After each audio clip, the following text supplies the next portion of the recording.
Kendrick Perkins, who will join us in just a second. Of course, future Hall of Famer Vince Carter. Coming up, Perk shared his all-star starters on Twitter yesterday.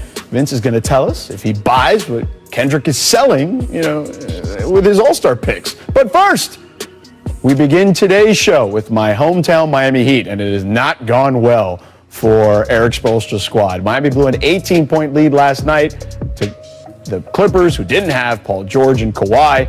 This all in front of the fans, who were sniffed by dogs that we mentioned earlier. And again, it was their fifth straight loss for Miami. And after the game, Tyler Hero said, this group is good in the locker room. We're just going to figure it out soon. A big part of the problem is the absence of Jimmy Butler.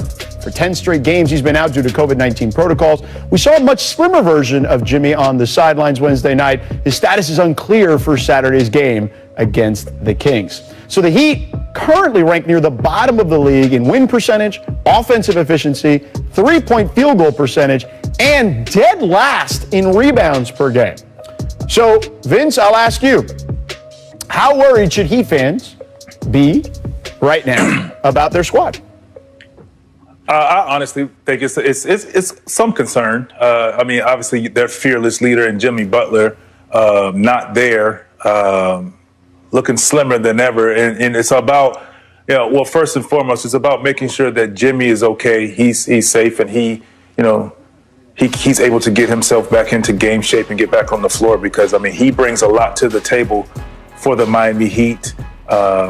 His voice, his play, his effort on the court. So, but right now they just have to hold the fort down until he gets back. And yeah, it's a concern when you have an opportunity against a Clippers team that's missing their superstars, both of them, and you have a double-digit lead, and it falls apart. That is a concern because they pride themselves on their defensive culture and the atmosphere and just closing games and being able to take care of business, and it's not getting done right now. So hopefully Jimmy gets better, get back on the court for them, and they can go back to their winning ways. Perk, what about those guys from the 305? I know you were big on them last year. What are you seeing from them right now?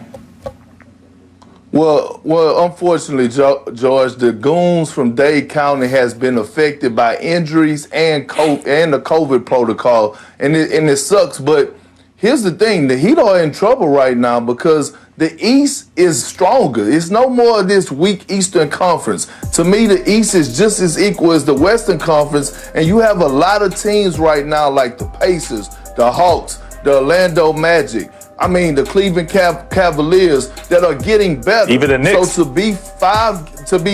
even the Knicks, to be 6 games under 500 right now at this point and not playing really good basketball, inspiring basketball, and have to play catch up in this strong Eastern Conference is just not good right now, George. And it's sorry to say, but the Heat are in trouble. They got to pray because it's first 48 right now.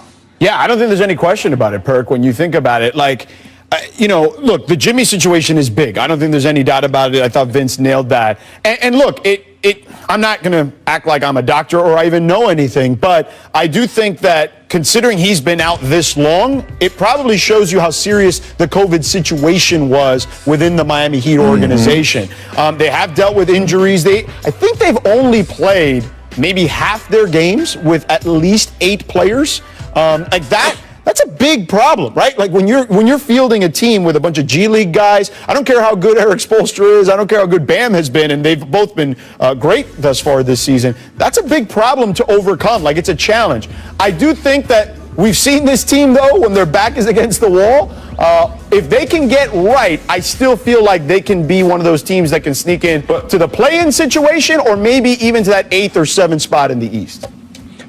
But George, like you said, like Perk said, rather, you get too far down the line, it's going to be almost virtually impossible to get yourself back into contention to get into the play-in game because I think she said 6 games under 500. Well, you keep pummeling down there. It after a while, it's even when Jimmy gets back because he still has to get in game shape. Right. He has to get back into that high level basketball shape that he's capable of being in. It could be too late.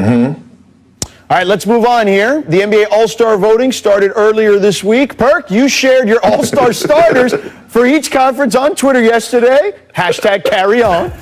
Take us through your selections, starting out west. What do we got here? Well, first of all, you know you got LeBron James, right? I mean, think about it. He's playing at an extremely high level, at an MVP type level, so that was a no-brainer. You look at Stephen Curry, a guy that probably if he wasn't playing with the Warriors, they probably would not have won the game this season. So almost averaging 30 points a game. Look at what Dame Lillard is doing, being the Dame Dollar that we know, putting up almost 30 points a night. And then you talk about Big Jokic, the Joker. His number speaks for himself. Jamal Murray hasn't been playing up to par like we expected him to play. We thought he was going to take a tremendous leap this year after what we saw in the bubble, and he hasn't. So Jokic has been carrying this Denver Nugget team, and I would never question a great Greg Popovich again. When he make a comparison like he did saying that Jokic is the new Larry Bird, I believe him, okay? And then Paul George. I know everybody want to talk about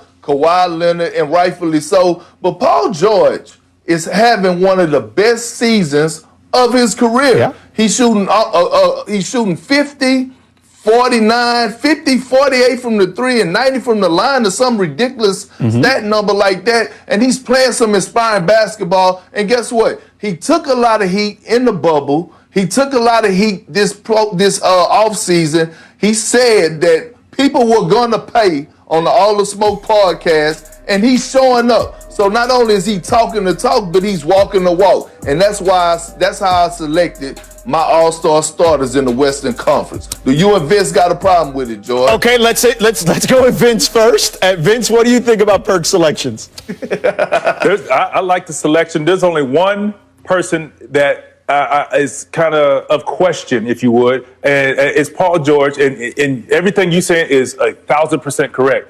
But what about that guy in Dallas by the name of Luka Doncic? He's almost having a triple-double, doing what he needs to do, and I just feel like he is playing great basketball, and he's improving and getting better as well. Right. He's played more games and has a better average as well. But it's one of those things. It's just, you know, either you like this way or you like it that way. I just think Luka Doncic is playing at an all-star level. Yes, he was already in the running for MVP coming into the season, and he's living up to it. He's playing some great basketball as well. Well, George, I hear you saying right. Do you second that? Well, no, I think that Luka is in the conversation. I probably wouldn't put him over any of those guys that you have at the moment. But the one guy, if I had to think of one guy that I think was also omitted on that list, and I don't have a big problem with your list, but Spider Mitchell, Donovan Mitchell has been fantastic. He's on the #1 team in the Western Conference. I know this may be blasphemous because I think Steph Curry is a transformational, transcendent talent. But if we're talking about this particular season, okay, I may put Donovan Mitchell in there ahead of Steph this particular season. But I ain't going to fight you on it. Well, first of all, I would never fight you because you'd kill me. But number two, I wouldn't fight you on it because it's just close to me. Like, I mean, if you went with Steph, I ain't going to argue too much. Yeah. Okay, well, let me say this, George, and you have a great point. But when you look at the Utah Jazz, they have a good team. They have a great team. So when you look at their stat line, they have guys, 6 or 7 guys every night that are finishing in double-figure points. And no knock on Spider, but he has had an up and down season. And you have guys like Jordan Clarkson, who has been like a 6th Man of the Year candidate, who has been helping the Jazz win games. Now, Vince, let me get to you on your point about Luka. Yes, Luka is putting up those monster numbers that's showing up in the stat sheet. But what I want Luka to do is to start showing the world that he can make winning plays that don't show up in the stat sheet. Because here's the problem that I have. Everybody criticized Russell Westbrook when he averaged a triple-double, saying it doesn't translate to winning basketball, but we do not keep that same energy when it comes down to Luka. Vince, what do you think? I'm gonna say this. I think without Luka on the floor, though, Dallas doesn't win either. Yeah.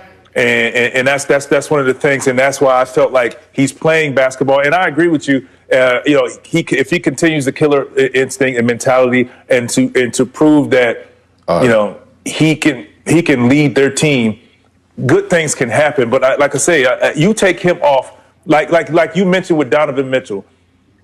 The games that he hasn't played, they're still winning. I think if Luka's not in the game or not playing for them or missing games, Dallas doesn't win. Yeah, no, that's a fair point. I mean, he is a one-man band in a lot of cases there with the Dallas Mavericks. Well, they're not. The Dallas Mavericks not in the playoffs right now. They're not. DC and George, they're not winning. No, I agree. But where would they be if he wasn't playing? Right, they'd probably be the worst team, arguably, in the conference for sure. So, all right, let's do this. We're going to talk about the East on the other side. We're gonna push that back a little bit. We'll go over Perk's Eastern Conference starters a little bit later. But first, we have some sad news to report here. Legendary Temple University head coach John Chaney has passed away just 1 week after his 89th birthday.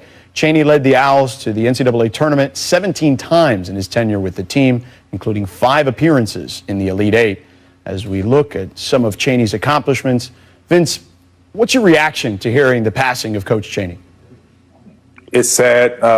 It's tough. Another legend yet gone again. And his energy and what he's done for Temple University, he's a legend and he will be missed. I think of, I cannot remember, I was asking off the air who he was getting in the fight with, but he would do anything for his team. And, I was recruited. I've gotten the opportunity to talk with him and, his knowledge of the game. He makes you feel comfortable, his love for people, and people gravitate to him. So it's just sad to see him go. Absolutely. I mean, one of the most genuine human beings I ever met, especially in high school when he was recruiting me and he came down to Old Country, Beaumont, Texas. I mean, just the nicest guy in the world, but straightforward. You could tell that Right. He wanted the best for his players. He didn't have a hidden agenda. Everything about him was genuine. You could just tell people with good hearts, and his spirit rubbed off on you as soon as he walked in the room. And we're going to miss him. And, it's just hard because it seems like every day we're waking up and we're losing a great iconic figure that changed the game, that inspired so many people in this world, especially in the basketball world. And Coach Chaney would truly be missed. No question about it.